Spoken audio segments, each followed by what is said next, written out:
ہمارے ہاں شادیوں میں خصوصاً اللہ رب العزت معاف فرمائے معذرت کے ساتھ ایسی بےہودگی اور بے حیائی ہوتی ہے.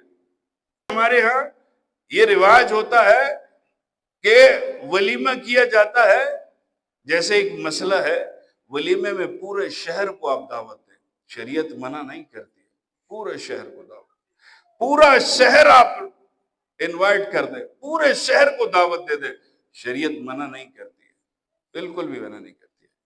لیکن ولیمہ نام کس چیز کا ہے یہ کبھی سوچا ہے؟ یہ مسئلہ درمیان میں آ گیا.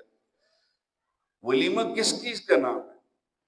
ولیمہ نام ہے اللہ کے رسول صلی اللہ علیہ وسلم نے جو نکاح کیا، پھر نکاح کے بعد جو اللہ کے رسول نے عام مخلوق میں جو کھانے کی دعوت کی، اس کو ولیمہ کہا جاتا ہے. یہی ہے کہ نہیں ہے نا؟ تو اس کا مطلب یہ ہے خالصتاً رسول اللہ صلی اللہ علیہ وسلم کی نسبت بھی ہو رہی ہے اس کھانے کی طرف. اس کھانے سے پہلے وہ ہم خسرے، وہ ہم کنجریاں نچوا کر، وہ ساری سنت کا بیڑا غرق کر کے پھر اس کے بعد ہم کہتے ہیں آئی جی بیٹھے ولیمہ سنت ہے. یہ کیسی سنت ہے؟ یہ سنت ہے؟ یہ کون سے ولیمے کی سنت ہے؟ یاد رکھے پوری دنیا کے مفتیان کرام سے فتویٰ جا کر لے لیں، بتائیں ان کو کہ ولیمے کے سنت کا کھانا یہ ہے نہیں ہے. میں اکثر ایسی، یہ میری عادت ہے، کسی کو میں نہیں کہہ رہا، معذرت کے ساتھ، میں اکثر ایسے ولیموں سے اعراض کر دیتا ہوں، نہیں شرکت کرتا.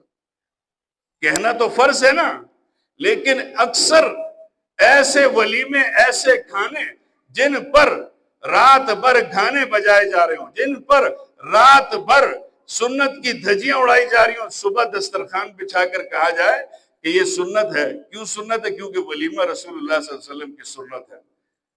یہ رسول اللہ صلی اللہ علیہ وسلم کی سنت کے ساتھ مزاح نہ کریں. کھلائیں پورے شہر کو، پورے شہر کے غربا کو بلائیں، پورے ملک کے غربا کو بلائیں. سنت میں یہ سب جائز ہے، یہ ولیمے میں سب جائز ہے.